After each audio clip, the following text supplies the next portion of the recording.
Bonjour. Bonjour. Nous sommes de retour. Oui, on est déjà de retour pour vous parler cette semaine. Et donc cette semaine, on s'intéresse à deux NEFI 26 à 30. On va tout de suite commencer en présentant l'invité du podcast de cette semaine. L'invité de cette semaine s'appelle Joseph Spencer. Il est philosophe et professeur à l'université BYU. Il a obtenu donc un doctorat en philosophie de l'université du Nouveau-Mexique en 2015. Il est l'auteur de plusieurs livres, dont le plus récent est Premier NEFI, une brève introduction théologique. Et il est aussi particulièrement spécialiste, on va dire, d'Ésaïe dans le livre de Mormon. Il a écrit plusieurs ouvrages à ce sujet. Il a aussi été co-auteur de plusieurs essais ou livres sur le sujet d'Ésaïe. Donc, ce qui est intéressant, c'est quand même que c'est un philosophe à la base. Oui. C'est intéressant d'avoir point un philosophe, membre de l'Église. Il est l'auteur de plusieurs livres, dont le plus récent est Premier NEFI, une brève introduction théologique. Et il est aussi particulièrement spécialiste, on va dire, d'Ésaïe dans le livre de Mormon. Il a écrit plusieurs ouvrages à ce sujet. Donc on va commencer tout de suite en partageant notre pépite d'or de la semaine, le verset phare, celui qui nous a touché particulièrement. C'est lequel pour toi? J'en ai choisi un par rapport aux autres sujets qu'on allait peut-être approfondir dans le podcast. Et donc j'ai choisi 2 Néphi 26, verset 11. Car l'Esprit du Seigneur ne luttera pas toujours avec l'homme. Et lorsque l'Esprit cesse de lutter avec l'homme, alors vient une destruction rapide. Et cela peine mon âme. Donc c'est un avertissement assez grave en fait qu'il nous donne. Je suis allée un petit peu chercher une petite citation en rapport avec ce passage. Et j'ai trouvé un très beau discours de Elder Joseph B. Wirthlink, qui est donc depuis décédé mais qui était apôtre, qu'il a donné en avril 2003 et qui s'intitulait Le don ineffable, où il parle du Saint-Esprit. Dans son discours, à un moment, il nous dit « Gordon Binkley a enseigné. Quelle grande bénédiction que d'être sous le ministère d'un membre de la divinité. Réfléchissez à ce que signifie avoir la possibilité et le droit de bénéficier du ministère d'un membre de la divinité, d'être en communion avec la sagesse infinie, la connaissance infinie et le pouvoir infini. » C'est vrai que dit comme ça, c'est vrai que ça fait réfléchir. Comme tous les autres dons, pour bénéficier de celui-ci, il faut le recevoir et l'accepter. Quand les mains de détenteurs de la prêtrise se sont posées sur votre tête pour vous confirmer membre de l'Église, vous avez entendu les mots « Recevez le Saint-Esprit ». Cela ne voulait pas dire que le Saint-Esprit est devenu inconditionnellement votre compagnon constant. Les Écritures nous préviennent que l'Esprit du Seigneur ne luttera pas toujours avec l'homme. Lorsque nous sommes confirmés, nous recevons le droit d'avoir la compagnie du Saint-Esprit. Mais c'est un droit que nous devons continuellement gagner par notre obéissance et notre dignité. Nous ne pouvons pas considérer ce don comme un dû. Je crains que certains membres de l'Église du Seigneur vivent bien au-dessous de ce à quoi nous avons droit quant au don du Saint-Esprit. Là, il dit des choses très intéressantes et fortes. Certains sont distraits par les choses du monde qui bloquent l'influence du Saint-Esprit, les empêchant de reconnaître les murmures spirituels. Nous vivons dans un monde bruyant et affairé. Souvenez-vous qu'être affairé n'est pas nécessairement être spirituel. Si nous ne faisons pas attention, les choses de ce monde peuvent prendre la place des choses de l'Esprit. Certains sont spirituellement morts et ne ressentent plus rien parce qu'ils ont choisi de commettre le péché. D'autres se contentent du niveau spirituel où ils se trouvent et n'ont aucun désir de s'élever et d'entrer en communion avec l'infini. S'ils ouvraient leur cœur à l'influence raffinante de ce don ineffable du Saint-Esprit, une dimension spirituelle nouvelle et glorieuse leur apparaîtrait. Ils seraient émerveillés par une vue presque inimaginable et connaîtraient par eux-mêmes les choses de l'esprit qui sont précieuses et capables de développer l'âme, d'élargir l'esprit et de remplir le cœur d'une joie inexprimable. Voilà, j'ai trouvé ça beau. Ah, c'est puissant. Ça m'a fait penser à plein de choses pendant que tu lisais. À un moment, il dit ceux qui choisissent de se rebeller. En fait, il y a un choix derrière. Ceux qui choisissent de suivre l'esprit, d'aller plus loin. Tout à l'heure, on parlait un peu de l'écriture. Il nous donne ligne sur ligne. Là, on y est carrément. Et ceux qui disent on a assez, on perdra même ce qu'on a. C'est l'idée de l'esprit du Seigneur ne luttera pas toujours avec l'homme. On peut quand même être un peu rassuré que c'est uniquement lorsqu'on fait preuve de rébellion ouverte pendant longtemps que l'esprit du Seigneur nous déserte complètement. C'est ce qui est arrivé au peuple néphite et c'est ce qui a causé sa destruction. Je pense que la plupart des gens qui nous écoutent ne sont pas dans ce cas-là.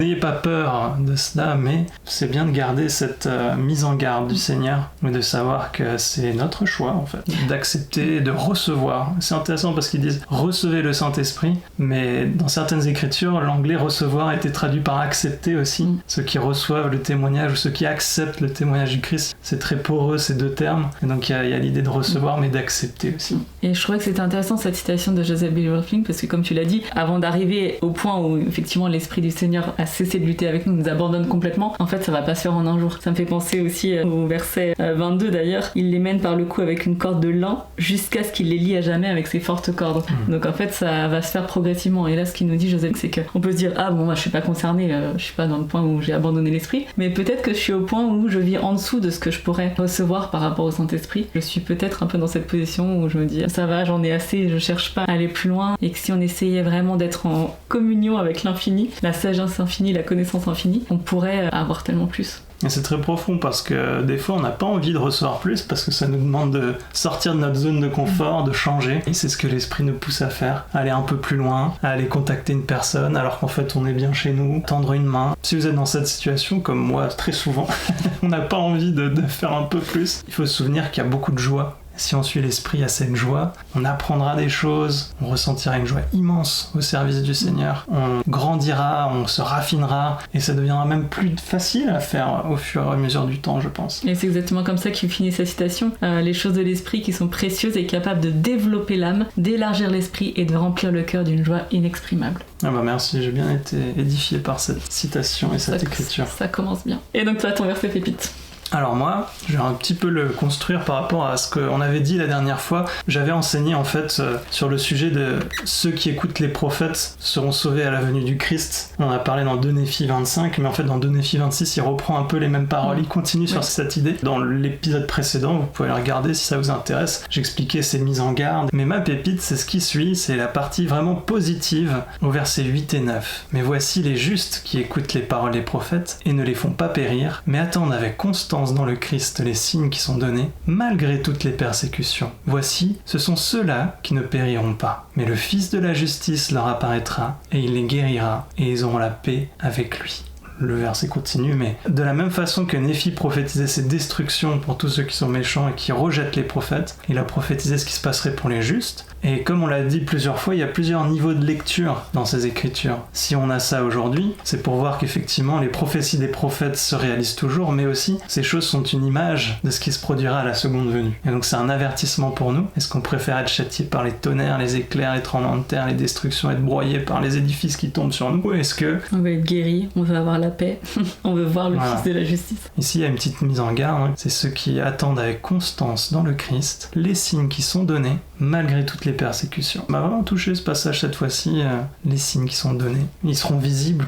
Eh bien, on va peut-être commencer par juste lire l'introduction du manuel de cette semaine. La petite phrase d'introduction de cette semaine, c'est « Une œuvre merveilleuse et un prodige ». Néphi a écrit « Je vous prophétise concernant les derniers jours », autrement dit, concernant notre époque. Et il a des raisons d'être préoccupé par ce qu'il a vu. Des gens niant le pouvoir et les miracles de Dieu, l'envie et les conflits généralisés. En plus de ces œuvres de ténèbres des derniers jours dirigées par l'adversaire, Néphi parle aussi d'une œuvre merveilleuse et d'un prodige dirigé par Dieu lui-même. Au cœur de cette œuvre, il y a un livre qui expose les mensonges de Satan et qui rassemble les justes. Ce livre, c'est le livre de Mormon. L'œuvre merveilleuse est l'œuvre de l'Église du Seigneur dans les derniers jours. Et le prodige est, du moins en partie, qui nous invite tous, en dépit de nos faiblesses, à prendre part au rassemblement. J'ai trouvé que cette introduction était très bien rédigée et donne déjà beaucoup d'éclairage en fait sur la lecture des passages de cette semaine. Alors, par quoi on commence ? On va commencer par quelques-uns des passages du podcast qui nous ont touchés. Alors, c'était surprenant parce qu'ils ont reparlé de Néphi 25,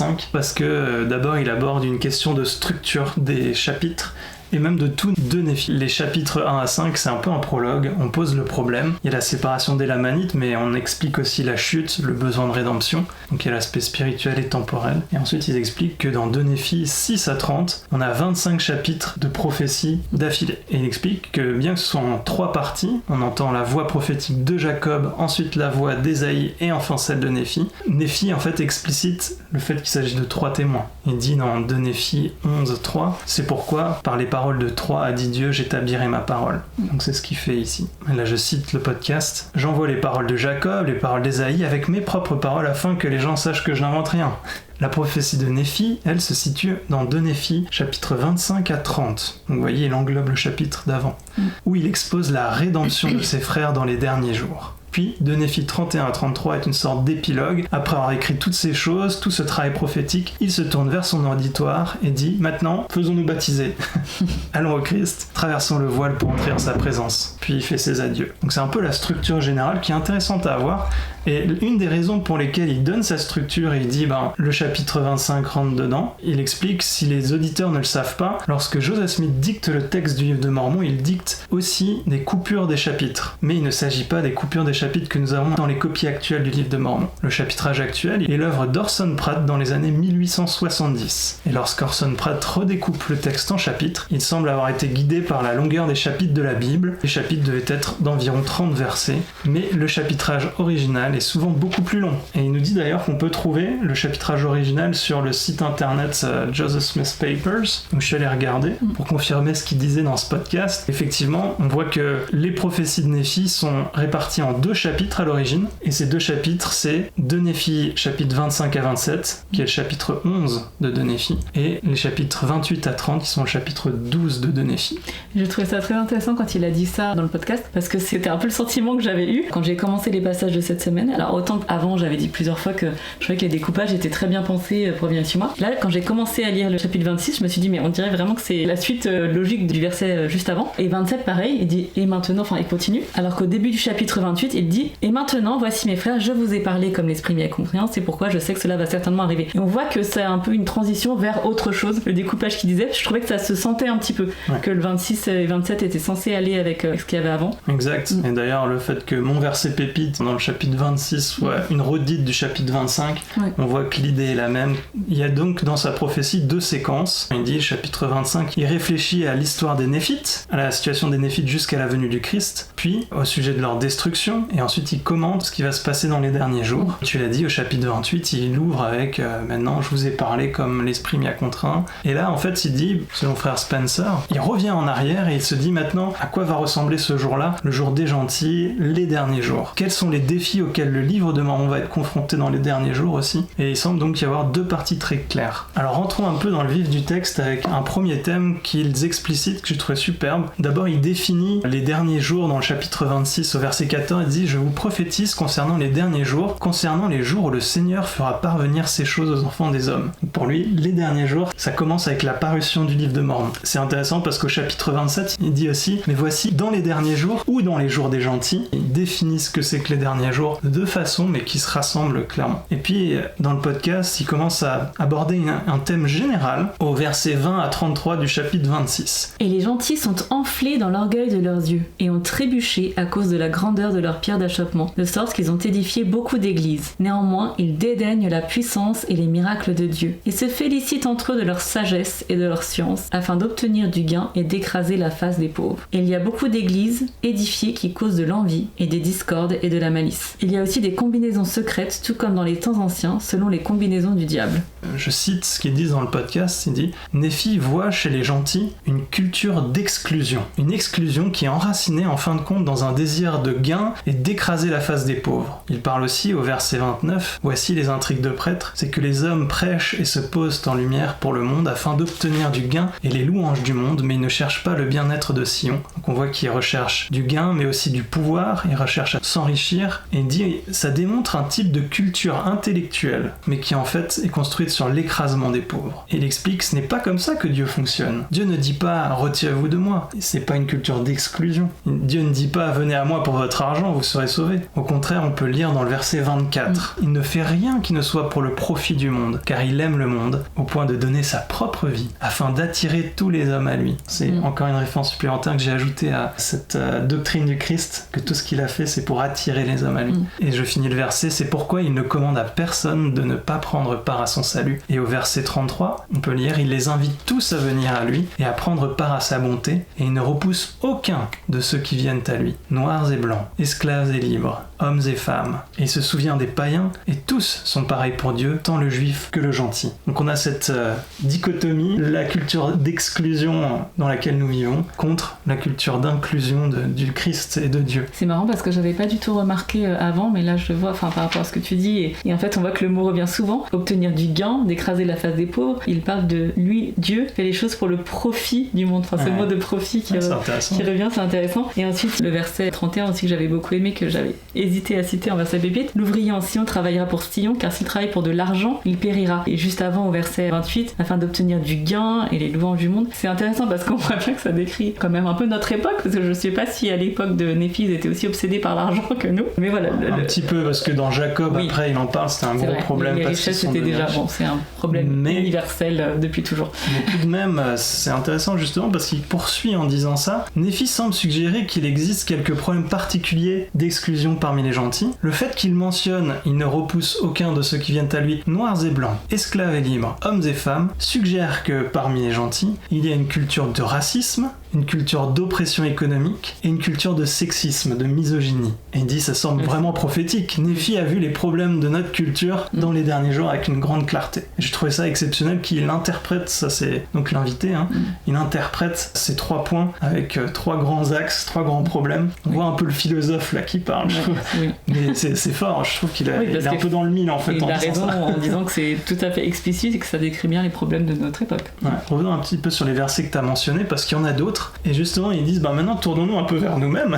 Est-ce que je peux voir certaines de ces choses en moi ? Et là, j'aimerais citer 5-6 versets de Néphi 28, 4. Ils enseigneront avec leur instruction et nieront le Saint-Esprit qui donne de s'exprimer. Est-ce que moi, j'arrive à enseigner avec l'Esprit ? Est-ce que je nie le Saint-Esprit ? De Néphi 26, 20. Ils dédaignent la puissance et les miracles de Dieu. Est-ce que je cesse de croire que Dieu est un Dieu de miracles ? De Néphi 28, 7. Il y en aura beaucoup qui diront, mangez, buvez, réjouissez-vous, car demain nous mourrons et tout ira bien pour nous. Est-ce que moi aussi je dis, allez, mangeons, réjouissons-nous, ne faisons pas attention au lendemain. Et le dernier qui cite, c'est celui que tu as dit, mais l'ouvrier en Sion travaillera pour Sion, car s'il travaille pour de l'argent, il périra. On peut se demander, est-ce que moi aussi je cherche le bien-être de Sion ? Est-ce que je le cherche avec l'œil uniquement fixé sur sa gloire ? C'est des questions pénétrantes quand même. Il y a un autre point qui a été vraiment très intéressant, je trouve. C'est dans le chapitre 27, où dans le podcast, il parle d'un détail que j'avais jamais remarqué, toi non plus, je pense. Au verset 6, on voit « Il arrivera que le Seigneur Dieu vous fera parvenir les paroles d'un livre. » Au verset 7, « Et voici, le livre sera scellé. » Au verset 9, on peut lire « Et le livre sera remis à un homme, et il remettra les paroles du livre, qui sont les paroles de ceux qui ont dormi dans la poussière. » En fait, on fait une distinction entre un livre et les paroles d'un livre. Il marque ça, il dit dans tous les 15 versets qui parlent de cette expérience, il maintient cette distinction très clairement. Il y a un livre, il y a les paroles du livre. On peut voir dans ces versets qu'il est assez clair que le livre auquel il fait référence, c'est les plaques d'or, l'artefact physique qui est enterré dans le sol, déterré, et les paroles du livre, ce sont les paroles qui peuvent être traduites à partir des plaques. Et dans un certain sens, donc, ces paroles sont le livre de Mormon, le texte réel imprimé sur la page. On peut lire justement ces passages, je pense que juste en les lisant avec ça en tête, ça nous éclaire vraiment. Mais le livre sera remis à un homme et il remettra les paroles du livre, qui sont les paroles de ceux qui ont dormi dans la poussière. Il remettra ces paroles à un autre. Mais les paroles qui sont scellées, il ne les remettra pas. Il ne remettra pas non plus le livre. Déjà, si on s'arrête là, on voit les paroles scellées, il ne remettra pas ni le livre, mais il remettra les paroles qui ne sont pas scellées. Donc on voit qu'effectivement, les paroles du livre, c'est bien une partie du livre. Pour reprendre au verset 12 jusqu'à 18. C'est pourquoi le jour où le livre sera remis à l'homme dont j'ai parlé, le livre sera caché aux yeux du monde, de sorte que les yeux d'aucun homme ne le verront, si ce n'est que 3 témoins le verront par le pouvoir de Dieu, en plus de celui à qui le livre sera remis. Et ils témoigneront de la vérité du livre et des choses qui s'y trouvent. Et il n'y aura personne d'autre qui le verra, si ce n'est un petit nombre. Et là, je crois qu'il nous dit dans le podcast, là, pas sûrement des 8 témoins. Selon la volonté de Dieu, pour rendre témoignage de sa parole aux enfants des hommes. Car le Seigneur Dieu a dit que les paroles des fidèles parleraient comme si elles venaient des morts. C'est pourquoi le Seigneur Dieu se mettra en devoir de faire paraître les paroles du livre. Et il établira sa parole par la bouche d'autant de témoins qui lui semblent bons. Et malheur à celui qui rejette la parole de Dieu. Mais voici, il arrivera que le Seigneur Dieu dira à celui à qui il remettra le livre. Prends ces paroles, qui ne sont pas scellées, et remets-les à un autre, afin qu'il les montre au savant, disant, lis ceci, je te prie. Et le savant dira, apporte le livre ici, et je les lirai. Or, c'est à cause de la gloire du monde et pour obtenir du gain qu'ils diront cela, et non pour la gloire de Dieu. Et l'homme dira, je ne peux pas apporter le livre, car il est scellé. Alors le savant dira, je ne peux pas le lire. Là, on s'arrête un peu, il y a énormément de choses à dire sur ce passage. On va aller petit à petit, mais la première chose, ça nous rappelle l'histoire de Martin Harris, qui se rend à New York, qui rend visite à Charles Hampton, qui était donc un traducteur de langue ancienne. Il reçoit un certificat de sa part que la traduction est conforme, mais ensuite, quand il dit comment vous l'avez eu, il lui parle de l'ange qui est venu, les plaques d'or. Hampton déchire ce certificat parce qu'il veut le traduire lui-même. Donc on peut penser à ça. Mais là, l'invité nous dit, je pense que ça fait référence à plus que cela, et il donne un autre détail que j'avais jamais remarqué. Regardez à la fin du verset 16, c'est à cause de la gloire du monde et pour obtenir de gain qu'ils diront cela. Et là, les savants sont au pluriel. Et ça pousse à se demander, mais qui sont ces savants ? C'est ça. Juste avant, il nous dit le savant dira, et là, il nous dit ils diront cela. Exactement. Et donc, il pousse la réflexion en disant, mais est-ce que ça pourrait être nous ? Est-ce que mon éducation me gêne pour lire et accepter les paroles du livre de Mormon ? Comment est-ce que je dois réagir au livre de Mormon compte tenu de ma connaissance ? Et il explique, quelle que soit votre connaissance connaissances académiques si vous êtes un érudit, mais aussi le simple fait que vous ayez Wikipédia dans votre poche, et en fait plus d'informations que n'importe quel membre de l'Église n'a jamais eu à une autre dispensation. Comment est-ce qu'on reçoit ces informations ? Et il continue au verset 15, « Mais voici, il arrivera que le Seigneur dira à celui à qui il remettra le livre, prends ces paroles qui ne sont pas scellées, remets-les à un autre. » Et cet autre, ça pourrait être Martin Harris, mais ça pourrait être aussi un missionnaire. Il dit, ça pourrait être n'importe quel moyen de diffusion de la parole, afin qu'il le montre aux savants. Donc ce verset 15 aussi, il l'interprète différemment. Joseph Smith, ou celui qui a le livre de Mormon, le remettra à un autre, qui va prendre ces paroles et les montrer aux savants. Et donc ici, c'est notre invitation à tout le monde, tous ceux qui sont instruits, tous ceux qui ont accès à la connaissance, lisez ces paroles, lisez le livre de Mormon. Et il dit, les savants dira, apporte le livre, et je le lirai. Ça, c'est la réponse. Donne-moi les plaques, je veux des preuves. Montre-moi qu'il y a un artefact. Si vous me donnez une preuve intellectuelle réelle, alors je lirai vos paroles. Et il décrit ici en fait la réception du livre de Mormon au cours des 200 dernières années. Et c'est impressionnant. Après, il continue dans sa réflexion, il dit pourquoi Joseph n'a-t-il pas montré les plaques à tout le monde ? On sait que c'était un commandement de ne pas le faire, mais s'il avait pu, tout le monde aurait été convaincu. Oui, mais personne ne serait converti, parce que c'est les mots qui convertissent et pas les plaques. Et ici, au verset 16, on a lu ce qui motive cette demande de preuve, c'est à cause de la gloire du monde et pour obtenir du gain qu'ils diront cela, et non pour la gloire de Dieu. Donc une autre réponse, pourquoi il n'a pas pu montrer les plaques ? Parce que personne ne l'aurait fait dans l'objectif de la gloire de Dieu. Donc ça nous pose à nous poser cette question, si je doute du livre de Mormon, est-ce que c'est à cause de la gloire du monde ? Est-ce que c'est parce que j'ai peur d'avoir l'air stupide ? Et lui, en tant que philosophe, il dit, tout universitaire croyant en a fait l'expérience. Il lui dira, tu crois vraiment tout ça ? Et là, il commence à expliquer, c'est la culture dominante européenne, occidentale, qui a fait que les preuves viennent en premier, que tout sera interprété par ce prisme. Donne-moi des preuves, je croirai. C'est marrant parce que ça me fait penser juste à une expérience. J'étais au lycée avec une autre personne chrétienne, enfin une fille qui était catholique mais pratiquante, et en fait dans la conversation, en gros elle m'a dit qu'elle ne croyait pas en la résurrection de Jésus et qu'elle ne croyait pas en la Vierge Marie, enfin voilà, en la conception de Jésus. Et donc je me suis dit mais ok, mais tu crois en la Bible ? En gros c'était un peu comme si elle me disait je crois en la Bible mais je crois pas aux choses extraordinaires qui se passent dans la Bible. Je crois en Jésus comme voilà une belle personne qui nous a enseigné des bonnes choses. Un philosophe en fait. Voilà, mais... Ses enseignements sont bons. Mais finalement tu crois pas que Jésus est le fils de Dieu. Donc je pense qu'il y a même des gens qui vont s'estimer croyants mais en rejetant une partie de ce que Dieu est. Et que là Dieu nous dit lui-même je suis un Dieu de miracles. Il dédaigne la puissance et les miracles de Dieu, ce qui a été dit. Oui, exactement. Et continue la réflexion au verset 17. Et l'homme dira... Je ne peux pas apporter ce livre car il est scellé. Et là j'aime bien l'interprétation qu'il donne. Il dit c'est intéressant, c'est comme si Dieu avait apposé un sceau divin sur toutes les preuves irréfutables concernant le livre de Mormon. Nous avons beaucoup de preuves, il dit, mais elle s'adresse aux croyants et elle ne parle pas aux non-croyants. Elle confirme les fidèles,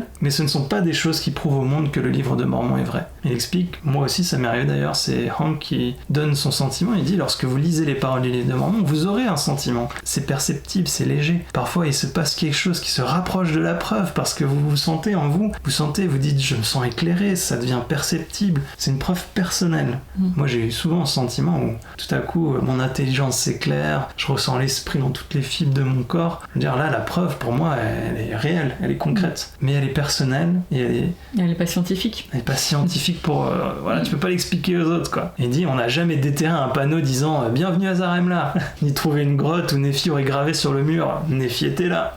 C'est comme si Dieu avait vraiment scellé toutes ces preuves pour une raison qui lui est propre, et cette raison il la donne au verset 20. Alors le Seigneur Dieu lui dira, les savants ne les liront pas car ils les ont rejetés et je suis capable de faire ma propre œuvre. On se dit mais pourquoi il ne donne aucune preuve décisive ? Pourquoi ? C'est de la folie à l'ère moderne. Est-ce qu'il se rend compte de ce qui se passe ? Et au verset 23, je suis Dieu, je suis un Dieu de miracles. Et je montrerai aux mêmes que je suis le même hier, aujourd'hui et à jamais, et je ne travaille parmi les enfants des hommes que selon leur foi. Il dit que c'est la seule façon dont il va travailler avec nous, par la foi, pas par la science. Dieu est prêt à ce que ce livre ne soit pas scientifiquement vérifiable afin qu'il rassemble les personnes qui s'en approcheront avec foi. Et là, c'était ma petite réflexion personnelle. Je me dis, c'est vachement difficile de faire que quelque chose soit pas scientifiquement vérifiable. Que tu restes toujours dans le...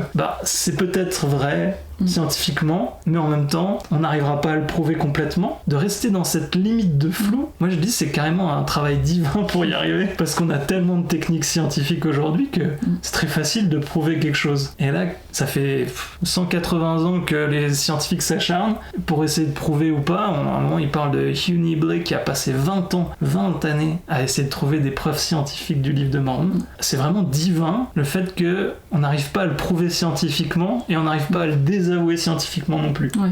Et ce qu'il dit sur le fait que les preuves vont parler aux croyants, mais qu'elles vont pas être suffisantes pour convaincre les non-croyants, quand il dit bon, il n'y a pas un panneau Zarem là qu'on a déterré, mais en même temps, je sais pas s'il y en a certains qui ont vu cette série, on n'a pas encore pris le temps de tout regarder. C'est une chaîne YouTube anglophone, mais qui s'appelle Scripture Central et qui est vraiment une grosse chaîne. Et là, ils ont fait une série Book of Mormon Evidence, donc c'est les preuves du livre de Mormon. Et bon, voilà, ils ont fait plein de petites vidéos, donc je vais pas tout regarder. Et effectivement, c'est pas là-dessus qu'on va baser notre témoignage. Pour nous, croyants, c'est un peu excitant, quoi. C'est intéressant de lire ces choses-là. Et par exemple, elle parlait du voyage de Léhi et sa famille dans le désert. Ils arrivent dans plusieurs lieux. On l'a nommé cet endroit les Muels, on a nommé cet endroit l'Amant, etc. Et ensuite, ils arrivent dans un endroit appelé Nahom. Et là, elle dit tiens, c'est intéressant parce que là, ils parlent du coup d'un lieu qui existe déjà, qui a déjà un nom, qu'ils vont pas nommer eux-mêmes. Et apparemment, il y a effectivement des preuves de l'existence pas d'une ville, parce que c'était pas quelque chose de très important, mais d'un lieu nommé Nahom qui pourrait correspondre à ce qui est décrit dans le livre de Mormon par rapport à la direction de leur voyage. Et de même, ils ont retrouvé une tombe avec écrit Ismaël qui pourrait aussi correspondre à l'endroit où Ismaël est décédé. Et bon, voilà, je vais pas m'étaler là-dessus parce qu'effectivement, c'est pas non plus le propos et c'est pas comme ça qu'on connaîtra la vérité du livre de Mormon, mais il y a des choses qu'on peut trouver. Et sur ces preuves, je trouve ça formidable parce que pour nous, ça nous parle. On se dit, bah oui, la preuve tangible, elle est là. Mais pour quelqu'un qui voudrait essayer de le réfuter, il y a toujours le truc, mais c'est sur une période de 100 ans, ça peut être n'importe qui. Oui, et puis c'est pas comme si on avait vu paraître dans des revues scientifiques, enfin non pas que je lise les revues scientifiques, mais je pense qu'il n'y a pas eu d'annonce choc. On a trouvé des preuves, le livre de Mormon auquel croient les membres de l'église de Jésus-Christ de ce dernier jour est vrai. Ouais, non, je pense que ça, c'est pas pour demain, quoi. Ah non, ça n'arrivera pas. Pour la simple raison on reste toujours aussi dans ce flou. Pour un membre croyant, la preuve tangible, elle sera là. Et pour quelqu'un qui ne veut pas le croire, il y a suffisamment de flou pour la réfuter s'il le souhaite. Et c'est incroyable qu'on arrive à rester dans ce cadre depuis 200 ans. Pour moi, c'est miraculeux. Et donc, c'est vraiment Dieu qui veut que nous exercions notre foi. Et il va le dire après. Quel est l'objectif du livre de Mormon ? Pas d'avoir des preuves intellectuelles, mais d'aller au Christ et de transformer notre nature. Donc, c'est par la foi que ça se produit. Et il dit, il n'y a pas de preuves tangibles, mais il y a des témoins. Il dit, nous ne recevons que les mots ou les paroles du livre, mais il y a des témoins qui ont vu ce livre. On l'a lu tout à l'heure, 3 témoins, plus tous ceux qui souhaitera. Tu as mentionné les 8 témoins. Et là, il a fait un parallèle qui m'a touché. Il dit, ça devrait rappeler quelque chose à n'importe quel chrétien. C'est exactement ce qui s'est passé à la résurrection du Christ. Les premiers chrétiens disaient « Un homme est ressuscité des morts ». Et on leur disait « Ah bon ? Où sont les preuves ?» Bien certains ont vu le corps. Et c'est exactement ce qui s'est passé avec les plaques. Nous avons 12 hommes qui ont vu les plaques. Joseph, 3 témoins plus 8 témoins. Et une femme nommée Marie. Si vous connaissez pas l'histoire, il y a Marie Whitmer qui un jour, alors qu'elle travaillait beaucoup dans sa ferme, elle travaillait 2 fois plus parce que Joseph et sa famille étaient là pour traduire les plaques. Donc elle avait encore plus de tâches ménagères, elle se donnait à fond. Et un jour, un vieil homme est venu, lui a dit « Je m'appelle Moroni » et lui a montré les plaques d'or. Et il a en quelque sorte récompensé pour sa fidélité et tout ce qu'elle faisait pour Joseph et sa famille. Et c'est intéressant qu'elle s'appelait Marie et qu'elle a vu les plaques tout comme Marie a vu le Christ ressuscité. Et qu'il y ait 12 hommes plus Marie, c'est exactement la même situation que dans le Nouveau Testament. Et le dernier point qu'ils abordent, c'est la crise de foi justement. Il dit, parfois j'ai un étudiant qui vient me dire « J'ai une crise de foi vis-à-vis du livre de Mormon. J'ai lu sur internet un article sur un tel problème concernant le livre de Mormon qui suggère qu'il n'est pas historique. » Alors lui il répond « Parle-moi de ce problème, qu'est-ce que tu as appris ?» Et 99 fois sur 100, la réponse est en fait, je sais rien à ce sujet. Ils vont même pas encore dans l'aspect scientifique, il me dit. Ils sont vraiment simple fait de j'ai entendu un oui dire, mais lui, quand il a ce cas-là de crise de foi, il essaye de les ramener à ce qu'a dit Néphi. Il dit attention, Néphi a vu ce problème il y a bien longtemps, c'était prophétisé. Et c'est là qu'il ajoute qu'en tant que croyant et défenseur du livre de Mormon, il faut être très prudent sur notre défense du livre de Mormon, que si nous le défendons toujours sur des bases intellectuelles, alors on a raté le coche. Et il se peut que nous ayons besoin de présenter certains de ces arguments à l'occasion, mais si nous commençons à penser que la seule tâche du livre de Mormon est de montrer qu'il est intellectuellement défendable, on oublie que ce livre est censé nous changer, nous amener au Christ et déclencher la rédemption d'Israël. Si ce n'était qu'une affaire de preuves irréfutables, à quoi servirait le rétablissement ? Et juste pour revenir sur ce que tu disais, sur cette culture intellectuelle de toujours demander les preuves en premier, j'ai trouvé ça très intéressant parce qu'il mêlait ça aussi à un aspect effectivement culturel, et que c'était pas juste la culture des derniers jours, jours, mais que c'est aussi vraiment la culture européenne, enfin occidentale, qui a cette manière de penser, science en premier, l'épreuve d'abord. Et alors qu'en fait là il nous dit vraiment que Dieu est un Dieu de miracles. Et c'est vrai que cette expression Dieu est un Dieu de miracles, on l'a entendu et réentendu, donc on fait même plus vraiment attention à ce que veulent dire les mots. Dieu est un Dieu de miracles, il fait des choses grandioses pour le bien de l'humanité, moi c'est un petit peu comme ça que j'y pense. C'est vrai que j'avais plus en tête cet aspect de miracle comme vraiment quelque chose de miraculeux, littéralement, de non explicable. Et là il insiste quand même pas mal sur ce point-là, que effectivement Dieu nous le dit plusieurs fois, je suis Dieu, je suis un Dieu de miracles, je ne suis pas un Dieu de science, je suis un Dieu de miracles, je montrerai au monde que je suis le même hier, aujourd'hui et à jamais. Donc dans la Bible, dans le livre de Mormon, on lit des miracles de guérison, de mer rouge ouverte en deux, et en fait c'est toujours le cas aujourd'hui. Aujourd'hui aussi il y a des miracles, des vrais miracles. Je me mets à faire une œuvre merveilleuse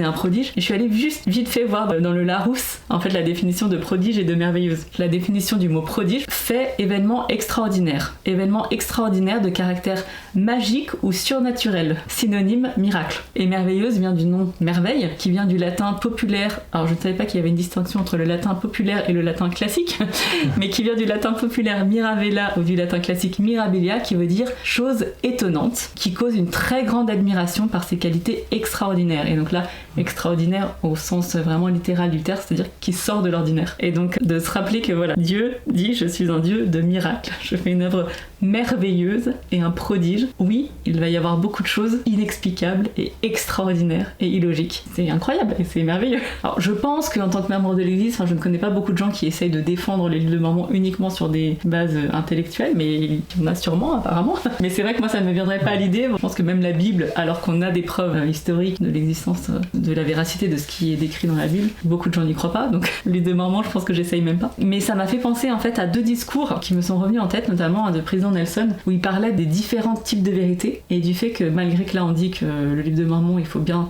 s'attacher d'abord à la connaissance spirituelle et non pas aux preuves scientifiques, ça ne veut pas dire qu'on rejette la vérité scientifique, pas du tout. Donc dans son discours de octobre 2022 qui s'intitule Qu'est-ce qui est vrai, le président Nelson a dit: chers frères et sœurs, Dieu est la source de toute vérité. L'église de Jésus-Christ des Saints des derniers jours embrasse toutes les vérités que Dieu transmet à ses enfants, qu'elles soient découvertes dans un laboratoire scientifique ou reçues par révélation directe. Donc les deux sont des sources de connaissances et de vérité, et donc on doit les estimer, mais les deux ne nous servent pas à découvrir les mêmes sortes de vérités. Pour continuer là-dessus, il y a une citation assez explicite là-dessus de Elder Hawks, La vérité et le plan, qu'il a donné en novembre 2018. Lorsque nous recherchons la vérité sur la religion, nous devons employer des méthodes spirituelles adaptées à cette quête. La prière, le témoignage du Saint-Esprit, l'étude des Écritures et des paroles des prophètes actuels. Je suis toujours attristée d'apprendre que quelqu'un a perdu la foi à cause d'enseignements profanes, en disant un peu mais ça joue pas sur le même plan en fait. Les personnes qui autrefois avaient une vision spirituelle peuvent souffrir d'une cécité spirituelle qu'ils se sont infligée. Les méthodes scientifiques nous conduisent vers ce que nous appelons la vérité scientifique, mais celle-ci n'est cependant pas l'ensemble de la vie. Les personnes qui n'apprennent pas par l'étude et aussi par la foi limitent leur compréhension de la vérité à ce qu'elles peuvent prouver scientifiquement. Cela impose des barrières artificielles à leur quête de la vérité. Le fait qu'ils disent que c'est une cécité spirituelle qu'ils se sont infligés, ça m'a particulièrement touché. En fait, tout est une question de foi. On peut choisir de croire, et si on le fait, on verra des preuves très tangibles et Dieu exercera ses miracles dans notre vie, et ce sera des preuves personnelles. Mais c'est aussi une question de foi dans l'inverse. Si on souhaite avoir foi dans le fait que ce n'est pas réel,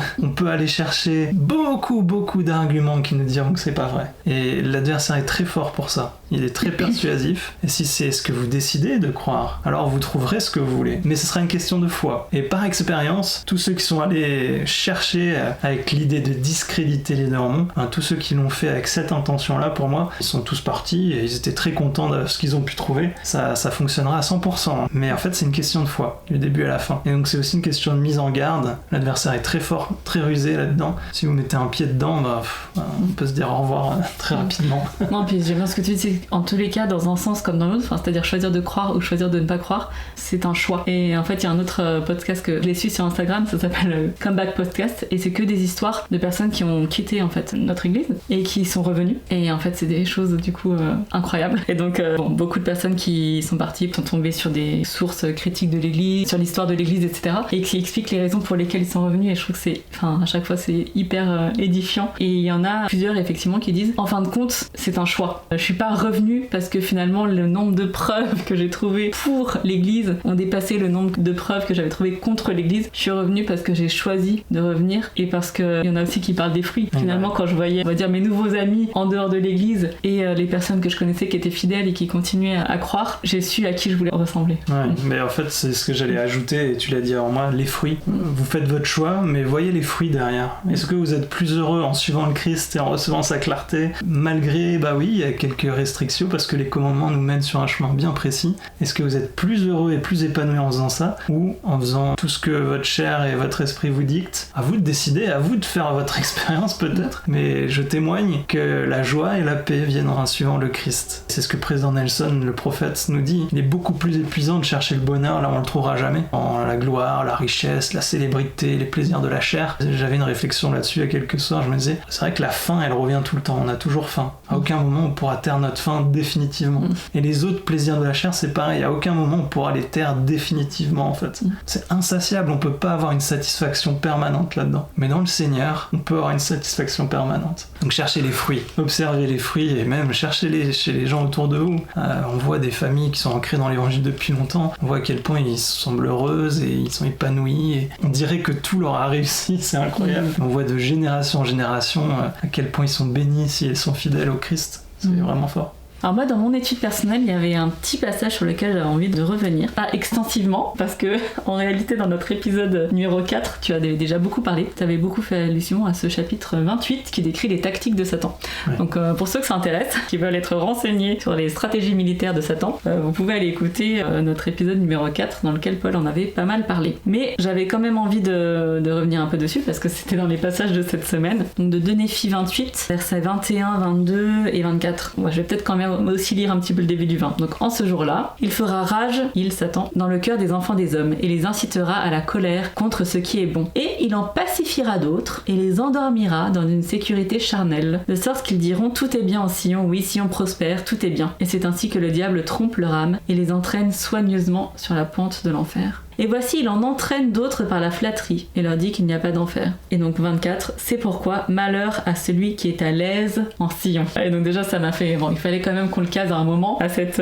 citation culte de notre président pieux, Laurent Jubaud, qui dit donc l'évangile réconforte les affligés et afflige les confortables. Donc malheur à celui qui est à l'aise en Sion. Comme on l'a dit déjà avant, Néphi nous dit explicitement que là, il s'adresse à nous, les gentils, dans les derniers jours. Donc on devrait vraiment se sentir concerné et se poser la question, est-ce moi?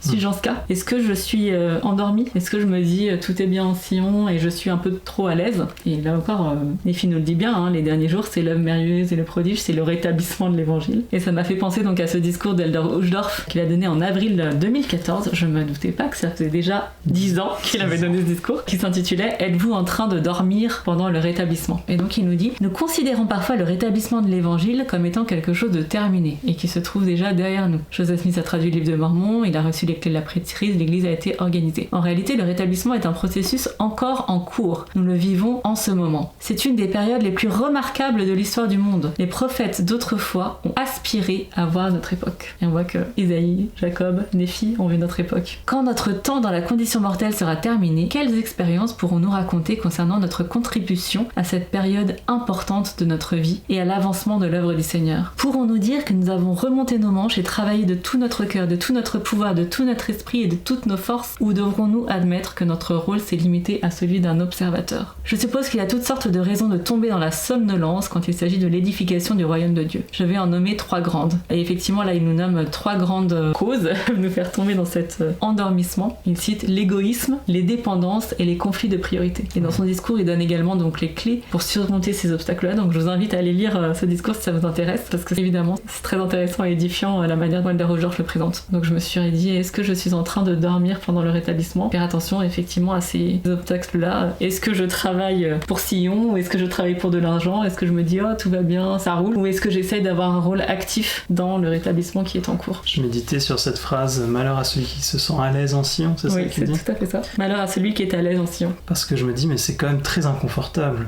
de se dire ça veut dire que je dois pas être à l'aise en Sion, enfin ça veut dire quoi finalement ce qu'il nous dit le Seigneur ici? Quand je médite dessus, c'est juste mon expérience. Je trouve que de travailler, d'œuvrer à l'œuvre du Seigneur dans l'église, ça apporte énormément de joie, mais aussi parfois des grandes tristesses en fait.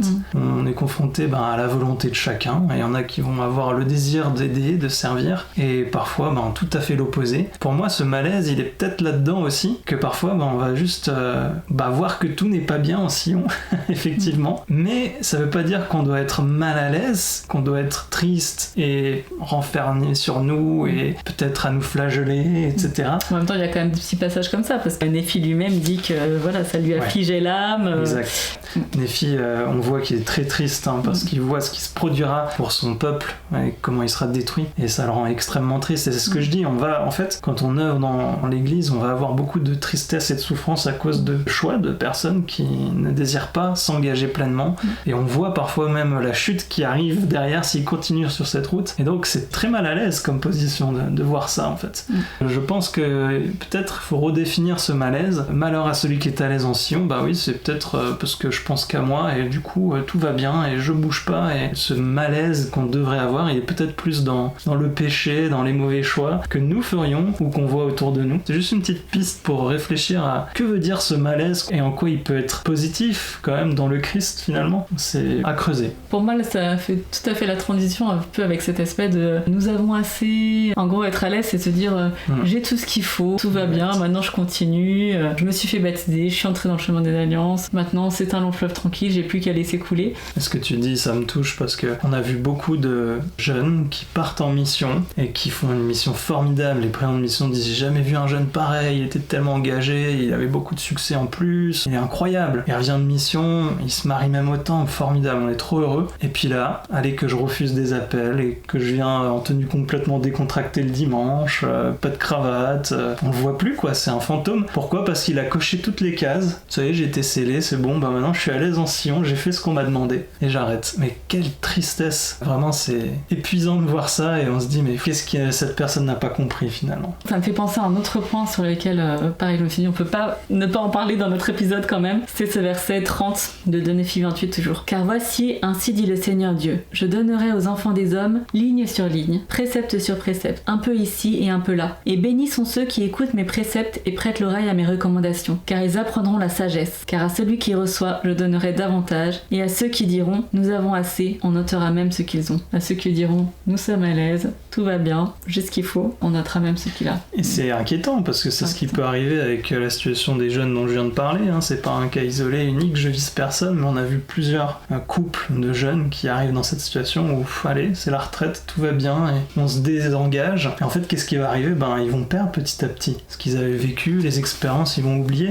jusqu'à ce qu'on soit lié dans cette ignorance, les chaînes de l'enfer, etc. Donc il faut se réveiller, il faut se secouer quoi. Tout à fait. Et après, je voulais plus passer du temps sur la partie je donnerai aux enfants des hommes ligne sur ligne, précepte sur précepte, un peu ici, un peu là. Mais oui, juste avant, passer quelques instants encore sur cette mise en garde de la fin du verset. Donc à ceux qui disent nous avons assez, on notera même ce qu'ils ont. Effectivement, ça fait peur. Et ça m'a fait penser, on a vu, d'ailleurs on voit à plusieurs reprises cette mise en garde contre ceux qui estiment en avoir reçu assez. Et donc on le voit bien sûr aussi après au verset 29 avec nous avons une Bible, nous n'avons pas besoin d'autres Bibles. Et on voit aussi les qualificatifs qui sont utilisés pour décrire ceux qui diront une Bible, nous avons une Bible. Donc de Néphi 29 verset 3, beaucoup de gentils diront une Bible, nous avons une Bible. Il ne peut y avoir davantage de Bibles. Et au verset 4, mais ainsi dit le Seigneur Dieu aux insensés, qu'il les qualifie d'insensés. Donc personnellement, je n'ai pas envie d'entrer dans la catégorie des insensés. Ouais. Voilà. C'est-à-dire ce que tu dis, ça n'a aucun sens en fait. Voilà.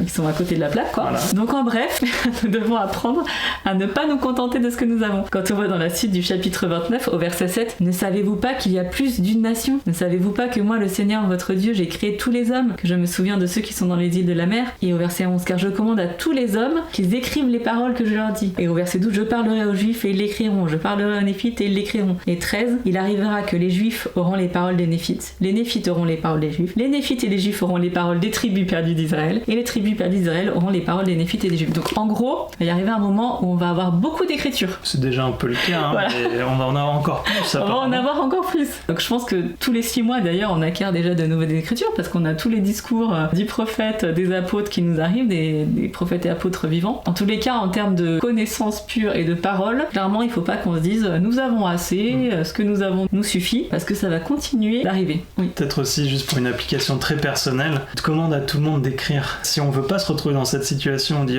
j'ai assez, et d'oublier ce qu'on a reçu, on peut aussi écrire un journal personnel pour montrer au Seigneur qu'on se fait un trésor des choses qu'il nous a données, et si on le fait, il nous donnera davantage. Ouais. J'ai déjà eu ces expériences expérience où, en lisant mon journal, je réfléchis à une expérience que j'ai eue et je comprends quelque chose d'autre grâce à ma réflexion sur cette expérience. Comme dans les écritures finalement. Je dis ça, moi j'ai un peu du mal à le tenir très régulièrement, peut-être vous aussi. On en a déjà parlé dans un autre podcast aussi d'ailleurs. On peut faire cet effort supplémentaire d'appliquer ça à nous en tenant des annales. Tout à fait. Et donc maintenant, pour revenir au début du verset 30 du chapitre 28. Car voici, ainsi dit le Seigneur Dieu, je donnerai aux enfants des hommes ligne sur ligne, précepte sur précepte, un peu ici et un peu là. Et c'est marrant parce qu'on a parlé justement de ce verset dans notre soirée familiale avec nos enfants et on a comparé ça à un cadeau. Et on a dit, si on reçoit des cadeaux et qu'on est reconnaissant, qu'on s'en sert, qu'on en prend soin, la personne qui nous a donné ce cadeau aura envie de nous donner d'autres cadeaux. Alors que si on dit non, ça va, j'en ai assez, ne m'offre plus de cadeaux, il va pas avoir envie de nous en offrir plus. Si on en reçoit mais qu'on n'ouvre pas le cadeau, qu'on n'en prend pas soin, et la personne pareil n'aura pas envie de nous en donner, ou même aura peut-être envie de reprendre son cadeau et de le donner à quelqu'un d'autre qui en prendra plus soin ou qui le chérira plus. Un petit peu ce qu'on voit avec les jouets des enfants lorsqu'ils ont dépassé l'âge et qu'ils jouent plus avec, on dit on va le donner à quelqu'un d'autre qui sera heureux de l'avoir. Et finalement cette analogie, un peu simpliste, mais pour expliquer aux enfants ce que Dieu est en train de nous expliquer là, si on reçoit la sagesse avec reconnaissance, et il va avoir envie de nous en donner plus. Si on dit non c'est bon, maintenant j'ai ce qu'il me faut, il va pas nous en donner plus. Voilà la question qu'on peut se poser. Est-ce que je considère la sagesse, la connaissance des révélations de Dieu comme des cadeaux précieux? Tu viens de dire que le fait d'écrire nos expériences dans notre journal, c'est aussi montrer à Dieu qu'on considère cela comme des choses précieuses qu'on va garder avec soin. Et les mettre en application, c'est peut-être l'étape encore au-dessus pour lui montrer ouais, je prends ça au sérieux, je le vis vraiment. Ouais. C'est là. Et est-ce que du coup on a envie d'en recevoir plus, ou est-ce qu'on les chérit mais un peu comme des reliques, le jour de notre baptême, le jour de mon scellement, quelques grosses expériences incroyables, qu'on garde comme des événements hyper spectaculaires qui se sont passés, ou est-ce qu'on cherche à avoir des petites expériences continuellement? Ça me fait penser à Président Nelson. Pour survivre spirituellement, il faut avoir l'esprit... la compagnie constante. La compagnie constante. Qu'est-ce que ça veut dire? Ça veut dire avoir des expériences spirituelles régulières. Mes frères de service, ils me disent souvent qu'est-ce que c'est triste quand on entend quelqu'un qui, quand on lui demande de nous parler d'une expérience spirituelle, fait référence à sa mission à plein temps il y a 20 ans. Forcément, on a eu des expériences fondatrices, mais qu'est-ce que vous avez vécu la semaine dernière, il y a 2 jours? Est-ce que vous en avez eu? Et si vous n'en avez pas, honnêtement, ça va être très compliqué de survivre spirituellement et de continuer dans ce monde si vous n'avez pas d'expérience spirituelle régulière. Et lire les Écritures, vous les lisez pas juste pour acquérir de la connaissance, vous les lisez pour savoir ce que le Seigneur veut que vous fassiez. En le faisant, vous ressentirez l'Esprit qui vous dira « fais ceci, fais cela ». Et c'est là la clé des expériences spirituelles régulières. C'est pour ça qu'on lit les Écritures.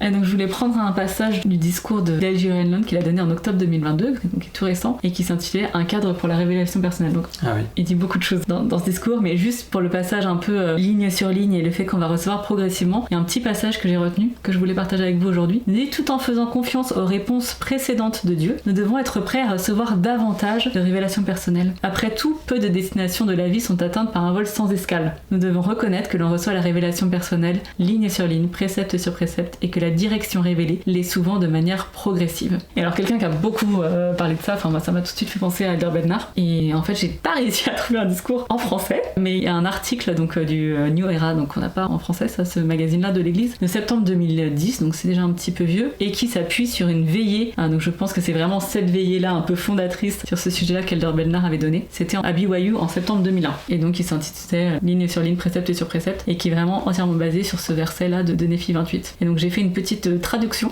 d'un passage que j'ai trouvé très intéressant. Il intitule son paragraphe par une hypothèse erronée et des attentes erronées. Je crois que beaucoup d'entre nous acceptent sans le savoir une hypothèse erronée sur le modèle du Seigneur. Et cette hypothèse erronée produit alors des attentes erronées sur la façon dont nous recevons la connaissance spirituelle. Et cette hypothèse erronées et nos attentes mal informées finissent par entraver notre capacité à reconnaître et à répondre aux incitations du Saint-Esprit. Donc bon, c'est Elder Bednar, donc je suis c'est assez riche et concentré, chaque mot est important, mais j'espère que vous arrivez à me suivre. Permettez-moi de suggérer que beaucoup d'entre nous supposent généralement qu'ils recevront une réponse ou une inspiration en réponse à leurs prières et supplications sincères. Et nous nous attendons aussi souvent à ce que cette réponse ou cette inspiration vienne immédiatement et d'un seul coup. Ainsi, nous avons tendance à croire que le Seigneur nous donnera une grande réponse rapidement et en une seule fois. Cependant, le modèle décrit à plusieurs reprises dans les Écritures suggère que nous recevrons ligne sur ligne, précepte sur précepte, ou en d'autres termes, de nombreuses petites réponses sur une certaine période de temps. Reconnaître et comprendre ce schéma est une clé importante pour obtenir l'inspiration et de l'aide du Saint-Esprit. Nous reconnaissons tous qu'il est possible de recevoir une réponse importante rapidement et d'un seul coup, et que cela se produit dans des circonstances exceptionnelles. Nous accordons peut-être trop d'importance aux expériences miraculeuses de Joseph dans le bosquet sacré, et de Paul sur le chemin de Damas et d'Alma le jeune. Si nos expériences personnelles ne sont pas à la hauteur de ces exemples bien connus et spirituellement spectaculaires, nous pensons peut-être que quelque chose ne va pas ou qu'il y a un manque en nous. Je suggère que le processus spirituel particulier mis en évidence dans ces 3 exemples de Joseph, Paul et Alma est plus rare que courant, plus l'exception que la règle. Comme l'a expliqué le président Bodka Packer, j'ai appris que les expériences spirituelles fortes et impressionnantes ne nous parviennent pas très fréquemment. Le plus souvent, nous recevons une série d'impressions et d'incitations spirituelles apparemment petites et progressives qui, dans leur ensemble, constituent la confirmation souhaitée de la justesse de la voie que nous suivons.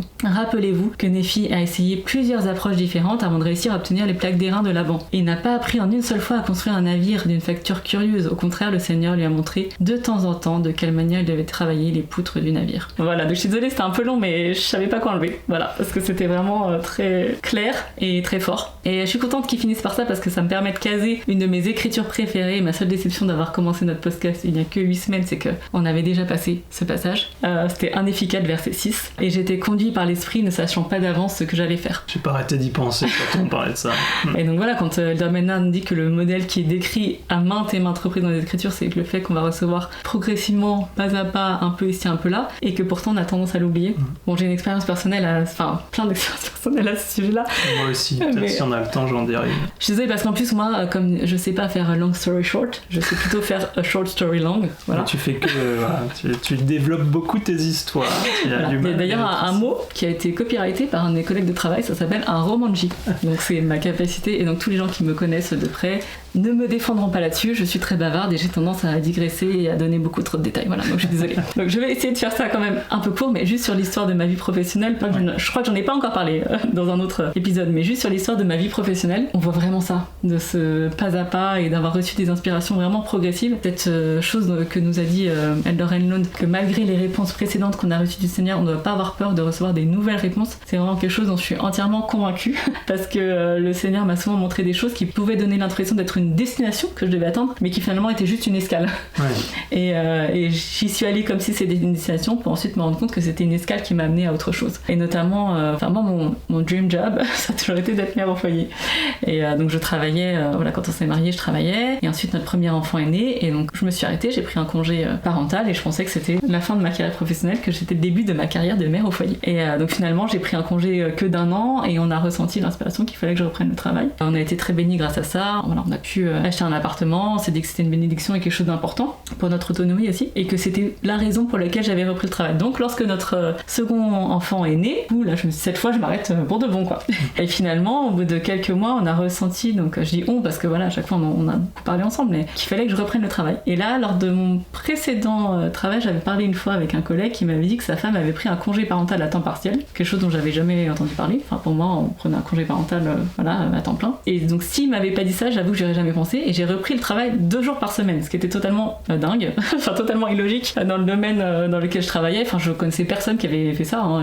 Les femmes qui travaillaient à temps partiel c'était 80%, elles travaillaient pas le mercredi et puis c'est tout. Donc reprendre 2 jours par semaine c'était quelque chose que je n'avais jamais vu, mais que j'ai fait. Et on s'est rendu compte 1 mois après que j'ai repris le travail que le salaire correspondant à ces 2 jours de travail avait compensé presque quasiment à l'euro près la perte de salaire de Paul quand il a été en arrêt maladie pendant une longue durée. Et donc pendant cette période où je travaillais que 2 jours par semaine, j'ai été approchée par une autre entreprise qui a proposé de m'embaucher. Et donc là pareil, totalement illogique, j'avais pas du tout prévu de continuer ma carrière en plus en démarrant ailleurs. Et finalement l'inspiration nous a dit j'ai accepté, et eux par contre ils m'ont dit 40% ça n'existe pas chez nous, donc on te propose 80%. J'ai pris le travail à 80%. Mon contrat commençait le 10 mars 2020. Comme vous savez tout, le confinement a commencé à ce moment-là, et finalement je n'ai pas pu commencer mon travail, donc je me suis retrouvée embauchée à avoir commencé un contrat dans cette entreprise là, mais à rester à la maison du mois de mars jusqu'au mois de septembre en doublant mon salaire puisque j'étais passée de 40% à 80% et que j'ai quand même été payée alors que j'étais donc au chômage. Donc tu t'es retrouvée au chômage technique. Voilà, exactement. Mais donc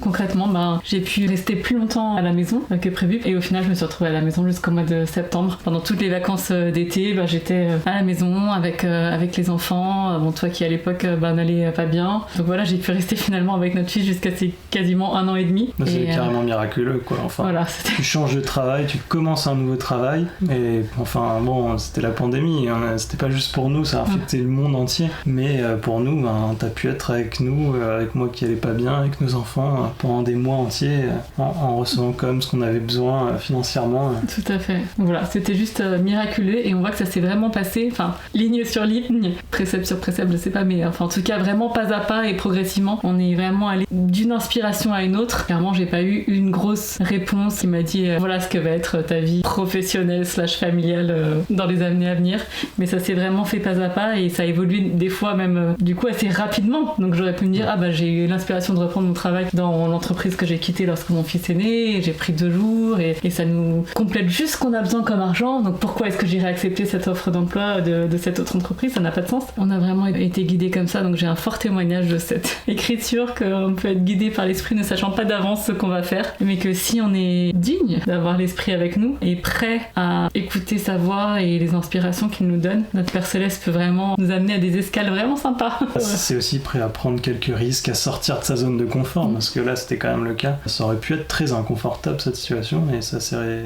avéré une vraie bénédiction. Tout à fait. Je voulais vraiment m'arrêter sur ce verset parce qu'on peut en retirer beaucoup de choses. J'aimerais finir avec juste une écriture, on n'en a pas parlé, c'est dans le chapitre 30, et c'est les 2 premiers versets. Néphi dit « Je ne souffrirai pas que vous pensiez que vous êtes plus justes que le seront les gentils, car voici, si vous ne gardez pas les commandements de Dieu, vous périrez tous de même. Et à cause des paroles qui ont été dites, vous ne devez pas penser que les gentils seront totalement détruits. Car voici, je vous dis que tous les gentils qui se repentiront sont le peuple de l'alliance du Seigneur, et tous les Juifs qui ne se repentiront pas seront rejetés, car le Seigneur ne fait d'alliance qu'avec ceux qui se repentent et croient en son nom, qui est le Saint d'Israël. Je trouve qu'il fallait en parler quand même de cette écriture. Encore une fois, il y a cette idée, peut-être on finit avec l'idée d'inclusion, tout le monde est inclus, il faut se repentir, et il ne rejette personne. En fait, je l'ai lié avec un autre verset qui m'a donné beaucoup de joie quand je l'ai lu, au chapitre 27, les versets 29 et 30. Il parle encore de ces derniers jours, de ce moment où tout le monde pourra rentrer dans l'Alliance, et dit « En ce jour-là, les sourds entendront les paroles du livre, et, délivrés de l'obscurité des ténèbres, les yeux des aveugles verront. Les malheureux se réjouiront de plus en plus, et leur joie sera dans le Seigneur, et les pauvres feront du Saint d'Israël le sujet de leur allégresse. » Ça m'a beaucoup touché cette fois de dire que les malheureux se réjouiront de plus en plus.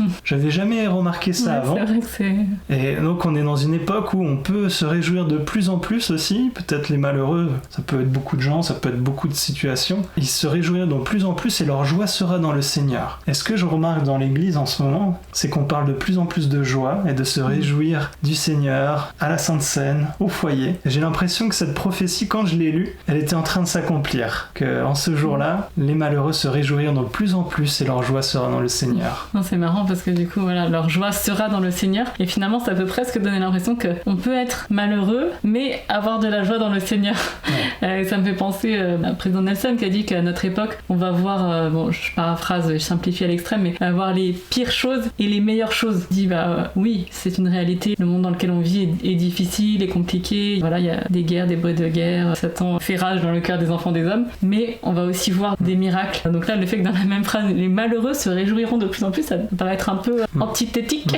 Leur joie sera dans le Seigneur, on peut être malheureux et pauvre entre guillemets, mais avoir de la joie dans le Seigneur. Exact. Et c'est prophétisé que ça arrivera de plus en plus, mais seulement si on se tourne vers le Seigneur. J'aime bien ce que tu as expliqué sur le grand écart entre le mal et le bien aujourd'hui. C'est juste un sentiment, c'est personnel, mais moi je pense que forcément, si les forces de l'adversaire deviennent plus puissantes, en compensation, le Seigneur nous montrera encore plus de sa puissance et de sa force. Pourquoi ? Parce que sinon on serait écrasé, balayé, et il le permettra pas. Donc, à mesure que le monde devient plus méchant et plus mauvais et plus en guerre, les justes verront de plus grands miracles et obtiendront plus de force et de pouvoir du Seigneur. Et c'est pour ça quand le prophète, pour moi, encore une fois c'est mon interprétation, il dit dans les jours à venir nous verrons les plus grands miracles. Bah oui, moi je le crois. Je pense que les justes auront lieu de se réjouir de plus en plus et auront plus de pouvoir du Seigneur pour se sortir de situations plus compliquées certes, mais on peut se réjouir et attendre à voir de grands miracles arriver. Moi c'est mon sentiment. Merci beaucoup, oui, je suis d'accord. On n'a pas reparlé, parce qu'on en avait déjà parlé pas mal la semaine dernière, du livre de Mormon, du pouvoir du livre de Mormon. Là, on a parlé des miracles qui entourent sa apparition, du livre versus les paroles du livre. Et là, juste dans le chapitre 30, on n'a pas beaucoup abordé ce chapitre-là. Il y a 2-3 petites choses que j'ai soulignées. Tous les gentils qui se repentent seront le peuple de l'Alliance. Au verset 4 et 5, il nous dit « Alors le reste de notre postérité saura qui nous sommes, comment nous sommes sortis de Jérusalem, et qu'ils sont descendants des Juifs. Et l'évangile de Jésus-Christ sera annoncé parmi eux. C'est pourquoi ils auront de nouveau la connaissance de ce qu'était leur pères et aussi la connaissance de Jésus-Christ que l'on avait parmi leurs pères. Et là, ça m'a fait exactement penser aux objectifs du livre de Mormon. Quand on lit dans la page d'introduction, le but de ce livre est de montrer au reste de la maison d'Israël les grandes choses que le Seigneur a faites pour ses pères, de lui faire connaître les alliances du Seigneur, qu'il sache qu'il n'est pas rejeté à jamais, et aussi de convaincre juifs et gentils que Jésus est le Christ. Et là, c'est exactement quasiment un parallèle avec ces objectifs du début que Néphi nous donne là. Donc le fait d'avoir de nouveau connaissance de nos pères, c'est-à-dire de ceux à qui l'alliance a été donnée au départ. On a notre lignage dans notre bénédiction patriarcale, mais on est aussi des gentils parce qu'on est des convertis. On est le peuple de l'alliance et on doit se rappeler de ces alliances qui ont été faites à nos pères, qu'on est leurs descendants et que ce livre, le livre de Mormon, a vraiment été prévu pour notre époque et pour nous rappeler ces choses-là et pour nous amener à la connaissance de Jésus-Christ. Donc voilà, on n'avait peut-être pas donné assez de compliments au livre de Mormon pendant cet épisode-là, donc je le fais pour finir, parce que tout ce qu'on a sorti, on le sort du livre de Mormon. La merveille et le prodige, c'est l'apparition du livre et le fait qu'on nous donne la possibilité de participer à cette œuvre, à ce rassemblement. Et c'est magnifique, les versets juste avant et après, le verset 5 que tu as cité, on voit en fait un modèle qui se fait et qui me touche parce que j'ai l'impression que c'est en train d'arriver aussi en ce moment même. Comme j'avais peut-être déjà dit, depuis le mois de septembre, nous on voit des gens venir spontanément à l'église. Ils passent devant l'église, ils rentrent. Et c'est arrivé dans toutes les paroisses du Pieux, et il y a eu plusieurs baptêmes qui s'en sont suivis. Et là, quand on lit le verset 3, lorsque le livre dont j'ai parlé paraîtra et sera écrit aux gentils, donc on a les gentils qui les ont, et bien à la fin du verset, ils les porteront au reste de notre postérité, c'est ce que tu viens de dire. Et la postérité donc saura qui nous sommes, les écailles de ténèbres commenceront à tomber de leurs yeux, il ne se passera pas beaucoup de générations parmi eux qui ne soient un peuple pur et agréable. Et si on continue un tout petit peu au verset 7 et 8, donc là on a d'abord les gentils qui reçoivent la vérité, puis la postérité, les lamanites, et au verset 7, il arrivera que les juifs qui sont dispersés commenceront aussi à croire au Christ. Ils commenceront à se rassembler sur la surface du pays, et tous ceux qui croiront au Christ deviendront aussi un peuple agréable. Et au verset 8, il arrivera que le Seigneur commencera son œuvre parmi toutes les nations, tribus, langues et peuples pour réaliser le rétablissement de son peuple sur la terre. Et moi j'ai le sentiment que oui, c'est en train d'arriver, mais d'une façon merveilleuse. On l'a vu depuis 200 ans avec l'œuvre missionnaire et tout le monde qui est en train d'être rassemblé. Mais aujourd'hui, le Seigneur hâte son œuvre. Je pense que les juifs convertis au Christ, il y en a, on en entend parler, mais c'est pas non plus le plus flagrant. Et je me dis, c'est peut-être l'étape qui arrive très bientôt. On verra. Et en tout cas, le Seigneur fait une œuvre merveilleuse et un prodige en ce moment même. Ça me donne plein d'enthousiasme et de joie.